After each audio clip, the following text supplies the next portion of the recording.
Friends, I would like to thank ASQ for giving me an opportunity to present in this session on the topic establishing a culture of risk-based thinking. This concept is a part of the supply chain activity, how to strengthen the supply chain with quality management. Friends, now I would like to give my views based on my knowledge and experience and share the ideas with all of you. To introduce myself, I am Venkat I. Rao Pendyala, currently Technical Director, Global Integrated Management Services. I am lead auditor and trainer for various ISO 9000 standards, 14000 and 22000 standards. I am also Six Sigma Green Belt certified. I am ASQ member since 1998. To start with, the main objectives of this session is to learn what are the teachings or the practices that are required for the employees to develop a risk-based culture among themselves to benefit an organization. Through these principles, the organization has to balance its supply chain relations and establish a risk-based management system. The importance of the risk-based thinking culture should be known to each and every employee of an organization, which will ultimately result in the innovative practices and novelty in the work culture. That is the main objective which I wanted to share through this session. See, when we discuss, there are certain important, rather primary keywords are there in this particular topic. They are the strengthening supply chain quality and risk. Here, when we talk about the strengthening, what are the practices that ultimately strengthen the supply chain relations, and what are the quality parameters that are required or included in this, and how a risk will impact on overall supply chain relations. So when we talk about the risk, we know risk is an uncertainty situation. Risk is not existing at any point of time, but there is a threat or a potential danger of such things happening. So because we do not know what exactly the risk is, then a necessity for the proactive approach is essential. When we do a detailed study and analyze the various similar situations that occurred in the past in our organization or those organizations which we are familiar with or associated with, that study will help us to take a proactive approach in risk-based management system. Otherwise, it is a situation only when a problem comes we resort to for a particular solution. This will result in loss of lot of resources, and even the effectiveness of the solution is also not guaranteed. So in of this, we need to take a proactive approach. What are the fundamentals of this thinking process on proactive approach? So essentially, we need to have the detailed knowledge on the subject and what is the methodology we are going to adopt. The commitment to think both positive and negative perspective of each occurrence or a possible occurrence in each activity is essential. When I talk about the positive and negative prospects, I am neither pessimistic nor optimistic, but when we think about the positive, we can always take the advantages of the possible solutions. Similarly, when we think about the negative, we can always think about how to prevent such negative possible occurrences. So in view of this, a study both in the positive and negative perspective is not only helpful, but also it will pave a way for a better solutions. Another important thing in the organization to ensure the proactive approach is the ownership. See, organization has number of employees and each employee works for a paycheck. But each employee has a responsibility of a particular activity or a process. When such employee thinks or believes that his particular activity is his own, he has an ownership on that particular process or activity, the resultant processes will be very much helpful and useful in such a way. And this kind of a proactive approach should be a habitual thinking. So each employee has to develop a practice or a process of how to think critically about each situation and each activity and what are the potential problems that activities may involve in it.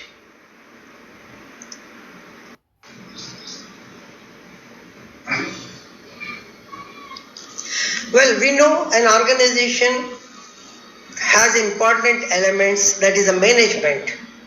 But in my present talk, I consider the culture is also one of the essentials in an organization. So any establishment, any organization which has a management that will encourage a culture throughout its organization for all activities and all employees, it will help the overall performance of the organization.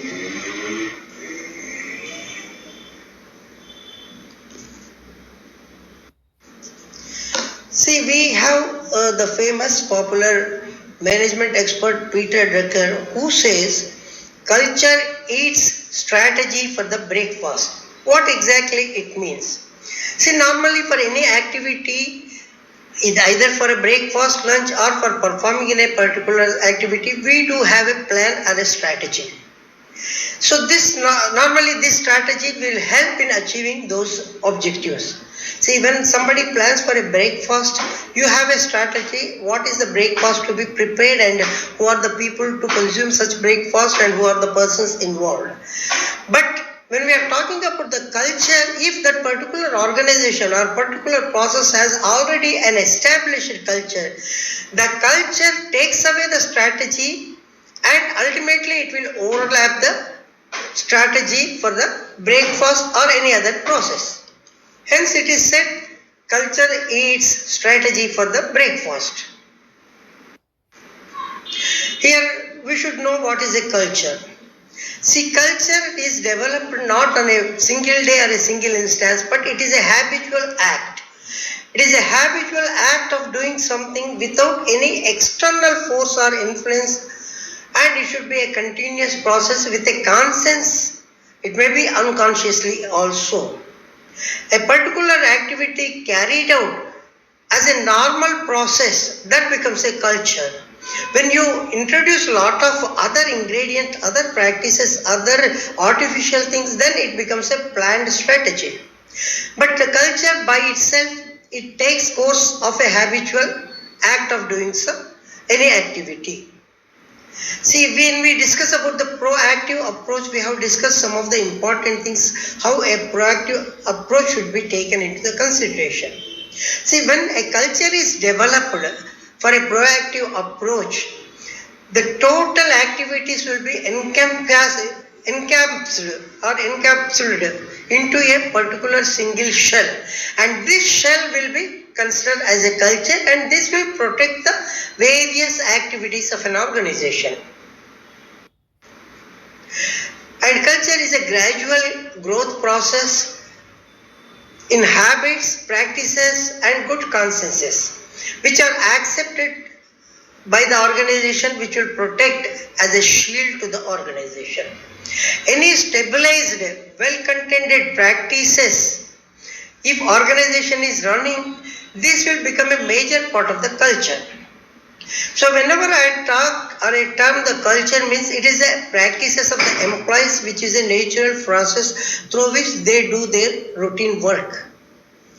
Well, here I just wanted to also add the biological term culture. See, normally the culture means a biological organism. It's a living organism. So why that culture and a biological culture both are discussed here? See, in case of a biological culture, it is a living organism.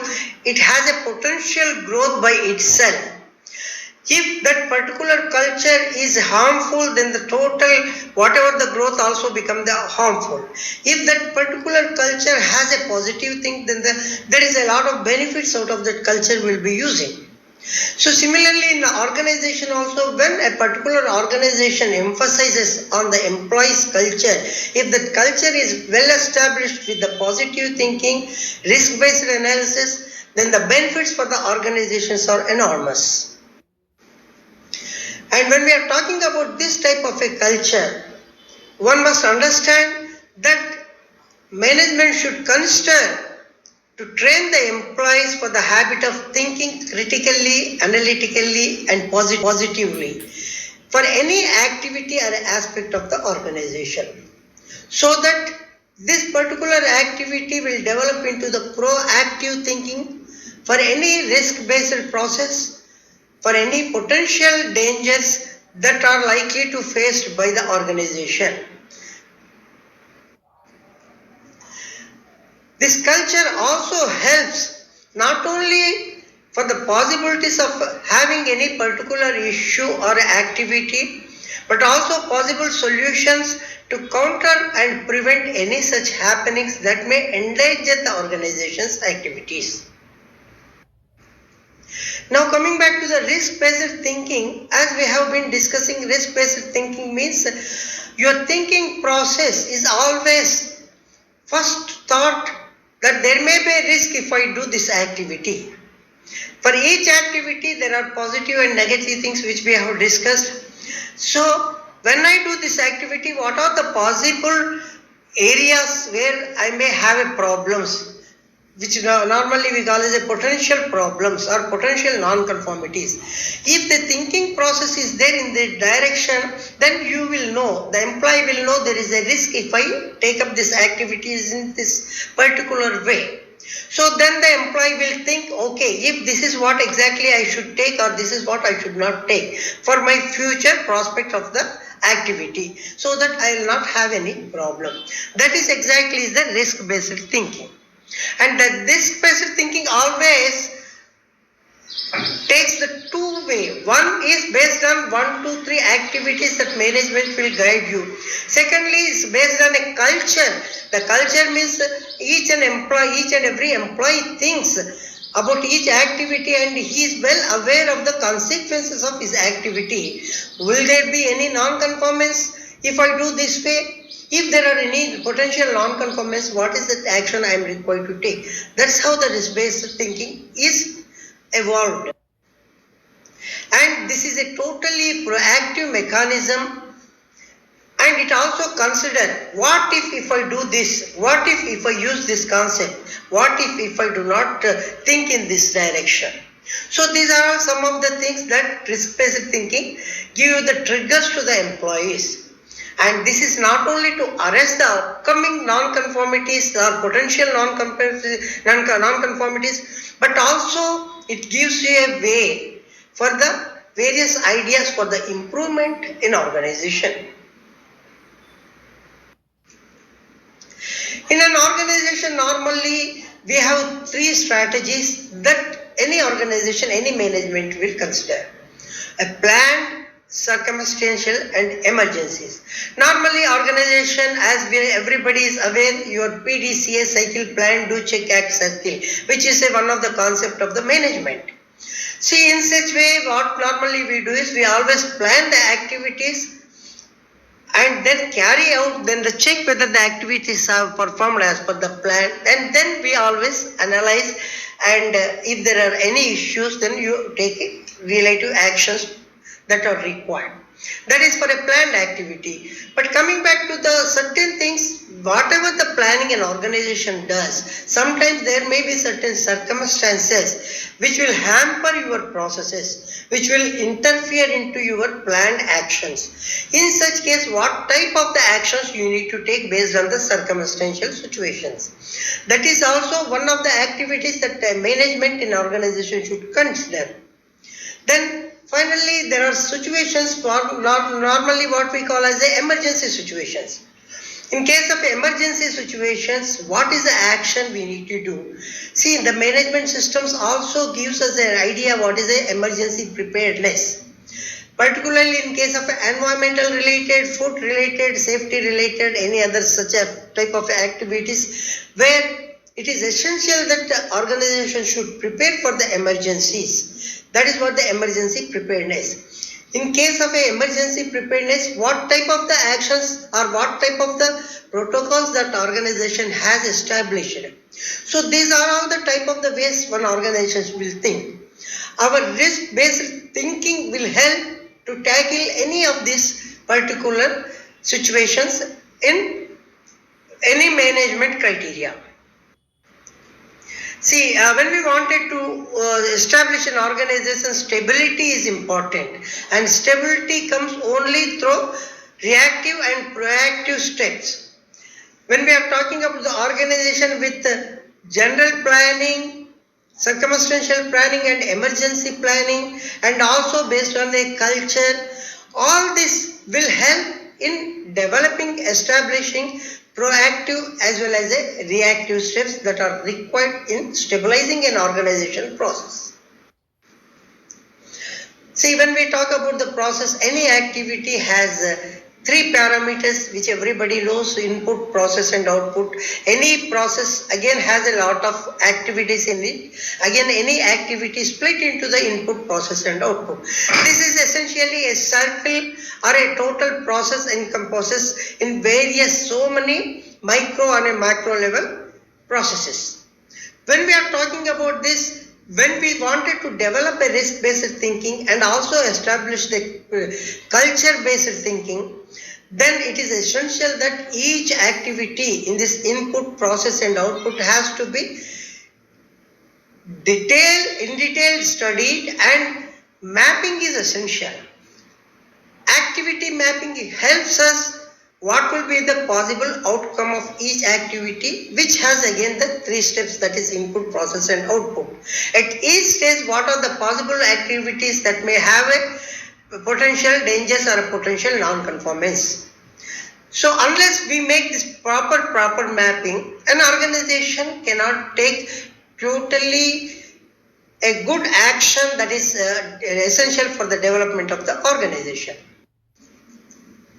See, whenever these activities are performed, what exactly our intention? Our result is a success, and the success always depending on the various ingredients of the input coupled with the techniques of the processes.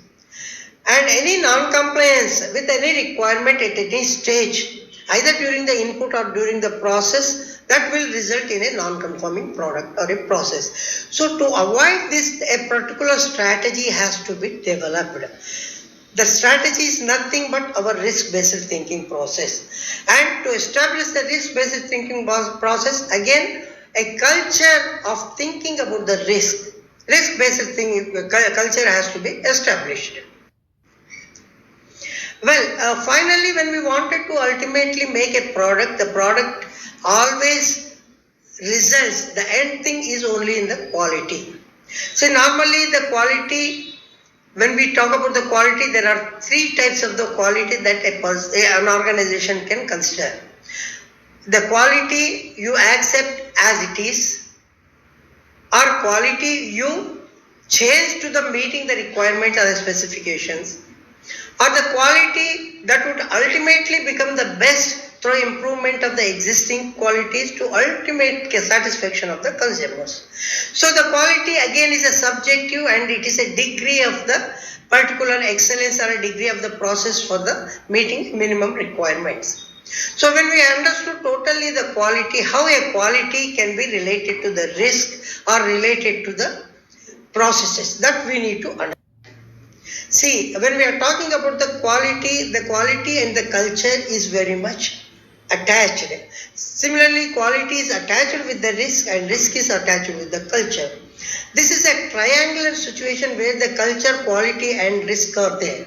But friends, when I am talking about these three parameters, here it is not just triangle, it is a circular loop. As you know, a loop means it is a continuous, it revolves around or evolves around till a final product or a final atmosphere is changed, final ambience is developed. So when we are talking about these three things, quality, culture, quality and risk, it should be a loop of a circular nature which will ultimately establish a culture that will give you the ultimate quality product, in which wherever the risks are there, the probable or a possible risk analysis has to be. This particular thing, again, when we are talking about the supply chain, it is important. Supply chain is nothing but, again, it's a set of activities. Normally when we consider the supply chain, it starts with the sender and the process of the transportation and the receiver. Generally, when we talk about supply chain, when we take an example, we call farm to the plate, the one which is produced in the field, and ultimately after taking so many steps and processes, when it reaches the plate for a consumer for the consumption. Similarly, in any supply chain, whether it is a mechanical, electrical, information technology, whatever the subject we consider, supply chain is an essential part.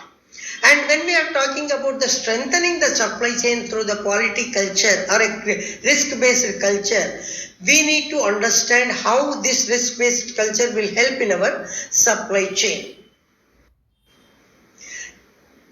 Before we integrate our risk-based culture to the supply chain, we should understand how a risk can be identified or what are the processes in the supply chain that we need to do it. So basically there are four important steps are there, which is a risk identification, where the focus should be always there with the possible risk at each activity. And once that activity is identified with the risk, then what is the assessment of the risk? How much risk is involved? Whether it is a severity, probability or frequency, how you wanted to assess and evaluate. And once we understand the situation of the risk assessment, how do you overcome such risk? Through a risk-based management. When we are talking about the risk-based management, how we wanted to develop and how to mitigate the risk, so that ultimately our entire supply chain will go into the possibilities. And finally, once you know how to identify and how to develop a risk and how to record it, how to manage it, then you have to monitor and take the necessary steps. So friends, what is important is in the supply chain, risk identification, risk assessment, risk management and risk monitoring. We know what is the supply chain, so I don't need to really discuss the concept of the supply chain, because supply chain basically takes care of all the processes in any activity. It may be normal consumer related products, or it may be even a software developing programs, or it may be an applications. So in any case, the concept of the supply chain is same. It starts with a one point, have a different stages, and finally what exactly is the ultimate product. And in our case, we always consider that quality should be the output of all these activities. That is the basic concept of a supply chain. So again, when we are talking about the quality in the supply chain, normally the quality, thinking on a quality is totally different. See, normally when you accept the quality as it is considered a primitive way. That is what exactly, whatever it is there, you take it and you adjust yourself. That is a primitive way. And there is a development on the process of the quality or thinking of the quality, is that whatever you get it and you check for its suitability, then only you accept it. This is a rational way that has been there for last few decades. Now a step ahead, whatever is accepted, whether it is not only meeting our requirement or suitability, but is it really giving something more than required? This is what the thinking process in an intelligent way. This is how we should understand for each activity in the supply chain also. The rationality and rational thinking, which involves again a risk-based thinking in the supply chain, ultimately should give us something more than what is expected. Then only the total responsibility in the supply chain is considered that it has been satisfactorily processed. Now, what is the importance of the risk-based thinking? We already discussed about the risk-based thinking. See, there is a popular saying that as you sow, so you reap. So even in case of a normal activity, whatever the inputs you give, you get the outputs to that extent. Similarly, when a risk-based thinking is there, when we are talking about the risk, which is a potential non-conformity or potential danger, what are the processes you will develop in the risk-based thinking? The results also to some extent only up to that level you will have it. Your risk-based thinking has more analytical, more in-depth, then whatever the possible dangers that are a potential non-conformance you have, you will be able to meet them without any problem. With less resources and more viability, you will be able to take out. So, as I already told, a risk is an unknown parameter, and when we wanted to consider this unknown parameter, there are two things, positive and negative. Positive, an opportunity to improvement, and negative is to prevent the mishappening or potential non-conformances. So these are all the parameters you have to involve when you are talking about the risk-based thinking. Even in the risk-based thinking, we always consider the risk is not a static. Risk is a dynamic. It is a way of the life, not only in normal human life, it is way of life in each and every process and activity. That is exactly we see today. The disruption is a continuous process. There are a lot of changes every day coming. Whether it is a static level, or it is a normal consumer products, or it is a food products, or it is a software technology or a IT technology. Everywhere all the risks are involved, and always these risks are dynamic. And when you understand the dynamism of the risk, then you will be able to take the steps towards the progressive world. This is how you wanted to do it. And if one wanted to avoid the risk, then he will be ending only at a static situation. No risk, there is no development, as we commonly hear these things. So, each process will have a risk, and you need to have a risk-based thinking. You should not satisfied with a risk or avoid a risk which will ultimately take you to the static. Here, today's world, anything static means it is as good as a dead. There is no further progress on it. So, if we wanted a progressive world, always you have to consider the dynamic way of the risk-based thinking. And in an organization, if the organization has to develop whatever the requirements or the framework of the rules or regulations which an organization think they are vital to the organization, complying with those organizations and thinking about its results and the challenges of such a regulations for the continuity. If there is any relapse or a non-creativity is there, how to prevent such a relapse or a non-creativity, and think about the progressive way of organization development, one has to think. And only risk-based thinking culture helps in organization for innovative heights. When I was talking about the risk-based thinking parameters, ingredients that one has to do it. And when I'm talking about the culture, it is a natural process where each and every employee thinks about the risk. It is not a kind of artificial thing, or it is not enforceable from external sources, but it is a built-in process that we are trying to develop our organization through its employees' culture. This culture only will make the organization dynamic, and particularly whenever there are changes are there, the changing times, innovation, disruption, or a competition, this particular culture will help the organization to meet anytime any requirements. And this also involves the accountability with the creativity. Each employee who is involved, who consider his process and activities his own, take the responsibility of the ownership, automatically takes the accountability. With this, the creativity also will be a natural process. So when we wanted to talk about the risk-based thinking or developing the culture through a risk-based, there are certain parameters are involved and characteristics are involved. The employee who is employed in organization or a management, they need to have certain characteristics. And some of the important characteristics is a decision-making ability, critical analytical skill, thoughtful actions, clarity of mind, willingness to be transparent, and selective attention. Friends, try to understand each of these concepts are a characteristics. A decision-making ability, whenever we are talking about the decision-making, it is not only just for a top management. Decision taking at each and every, that is exactly why I said the employee takes the ownership.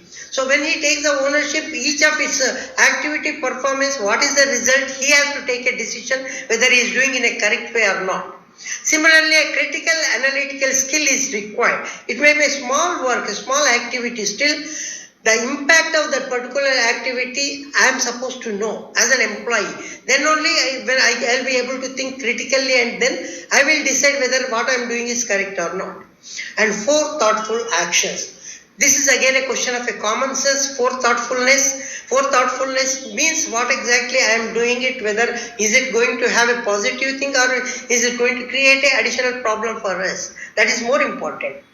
And all the more, the clarity of the mind. Here the clarity of the mind means not just having a mind with a total clarity on the subject. Clarity of the mind includes the understanding of the process properly, understanding of the activity, what exactly the results of such activity. These are all the parameters should an employee know when he is talking about. This is exactly the clarity of the mind. And willingness to be transparent. See here, when I am using the word transparent or a transparency, what it means, whatever the action that employee is taken, it should be known to all. There should not be any stealthiness in his actions. Only if it is a transparent, if there is any issues out there, he himself can understand. So the transparency in his actions through whatever the formulations, whatever the framework he is taking about, once it is a transparent, he will be able to understand very clearly.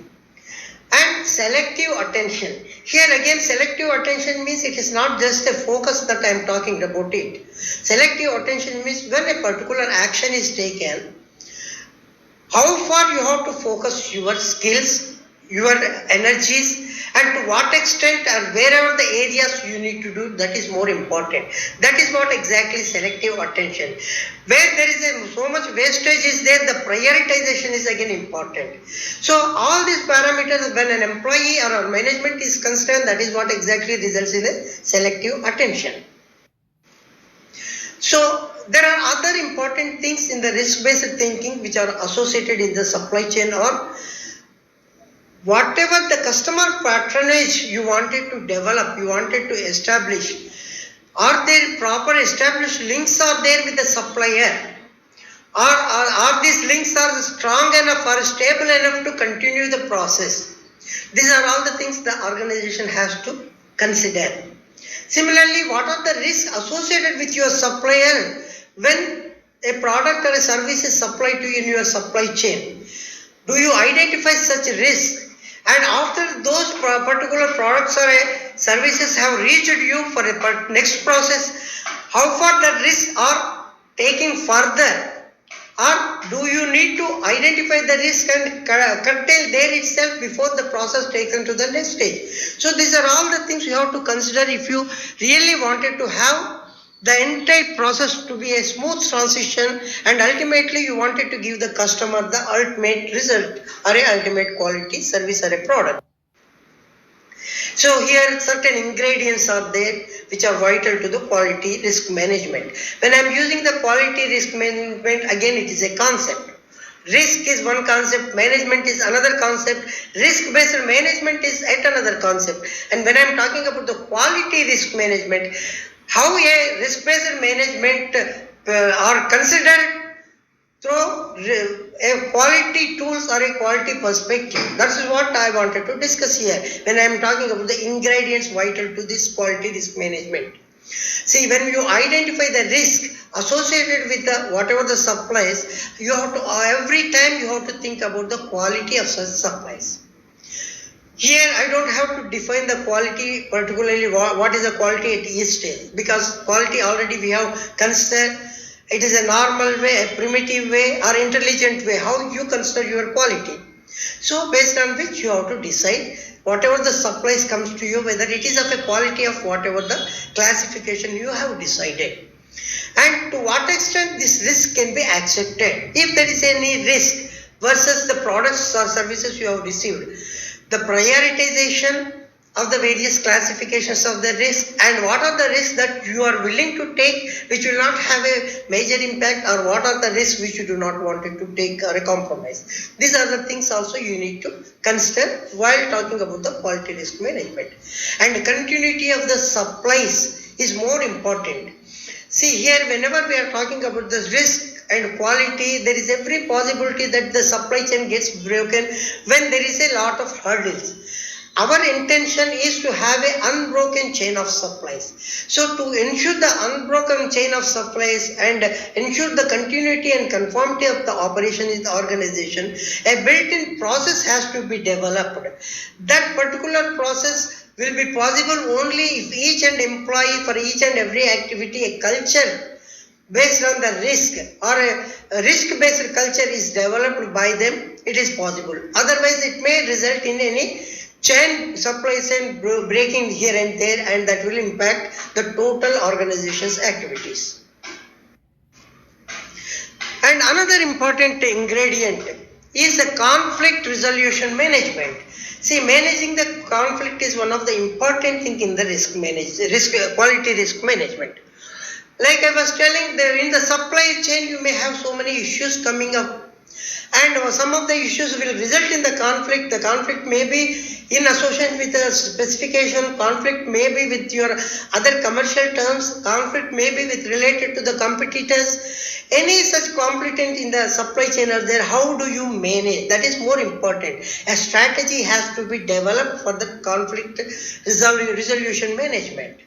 And overall, the impact of such conflict management will also help in your risk-based management thinking. And finally, the accountability with each of the creativity will help us only when you involve the employees to develop a risk-based thinking culture. Friends, here is some of the important things which I have already discussed. There are certain case studies out there, how risk-based culture will help an organization. I have taken two such institutions based on my experiences in a previous few decades. Although I do not want to name the organizations, I can only tell one I have taken is a financial institution, other one is an organization in the consumer market. See, the financial institution which I was referring about is started with a low profile, where with a few employees and few investment, and the organization to start with, the concept of the risk-based culture was developed. Each employee is given the ownership of each activity. It may be a small clerical work, it may be a very low important activity in the organization, or it may be in the high level management related activities. So each activity, the employee who is assigned with such activity is considered the owner. Although I do not want to name the organizations, I can only tell one I have taken is a financial institution, other one is an organization in the consumer market. See, the financial institution which I was referring about is started with a low profile, where with a few employees and few investment, and the organization to start with, the concept of the risk-based culture was developed. Each employee is given the ownership of each activity. It may be a small clerical work, it may be a very low important activity in the organization, or it may be in the high level management related activities. So each activity, the employee who is assigned with such activity is considered the owner of such activity. So each employee is given the responsibility, accountability, and to think and make his work as a culture to the next process. That way, this particular financial institution, which started in a low profile about 3 decades ago, today it is one of the world's largest financial institution, and it has established and it developed leaps and bounds in its own development. Similarly, I was talking about the a supply chain organization with related to consumer products. Same situation, but here this particular organization, which is a multinational organization, started its branches all over the globe with so much fancy and so much propaganda and all that. And ultimately, within a less than a decade, the organization has almost come to a not stage where the entity is totally zero. Simple reason is that all the employees were working as employees for a paycheck. And organization also considers they are working for the organization, and their work only gives the benefit or a profit to the organization. And it never thought about the bringing that employees into a culture of risk-based thinking. And always organization top management thought that, okay, I get the work done because I am paying a paycheck. So that kind of activity has made this particular organization almost to the top level to the nothing. So these are the two situations. I am just giving an example so that all the organizations should think what is the importance of the employee developing a risk-based culture and also risk-based thinking in its supply chain. So friends, what all I just spoke in last almost 30-40 minutes, I feel I was able to communicate my views based on my knowledge and experience, and I am sure my audience thankfully, gratefully, I am indebted to them that I was able to give a takeaway to audience that you become familiar with the application of a risk-based management principle. What is a risk-based management? How important is a risk-based thinking to develop a culture to achieve the innovation? And also, I feel that I was able to impart the information with respect to the what are the important ingredients in establishing a balanced approach in the supply chain while using the tools of the quality for the risk management. Friends, I did not specifically emphasize what are the quality tools because that itself is a big subject, and I only referred to important quality tools which you thought, I thought you should be able to involve in it. So this is all I wanted to share on this session. I hope I was able to reach you with whatever the possible clarity. And I am very much thankful to you for patience hearing. So with this, I wanted to end my session with a brief acknowledgement to the AS. And if you have any questions, I welcome the audience to, you may ask for the questions. And you can ask now if the time permits, or you may reach me at the given contact details, my email and phone numbers. So that is all for the day. Before I finally close the session, I wanted to express my sincere gratitude and thanks to ASQ for giving me this opportunity. Even in these hard times of the corona, ASQ did not stop spreading the quality culture and bringing all the quality related issues through this world conference, through a virtual conference. And friends, since we are really going through the hard times, when this corona started almost few months ago, almost 1.5 years to 2 years now. And each time when we are talking about this, we have a hope and confidence that it will be over in next few months. But now I sincerely think that probably before end of this year, we should be get rid of this major problem. I sincerely hope that the next ASQ World Conference on Quality and Improvement, that is 2022 conference, hope we will all meet together in the conference and a physical conference and meet face to face. I wish you all the best and have a safe times for you. Thanks again.